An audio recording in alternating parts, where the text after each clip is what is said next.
this is what love looks like.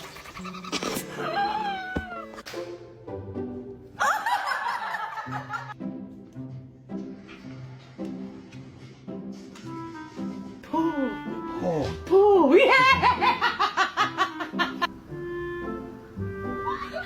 So this is what love looks like.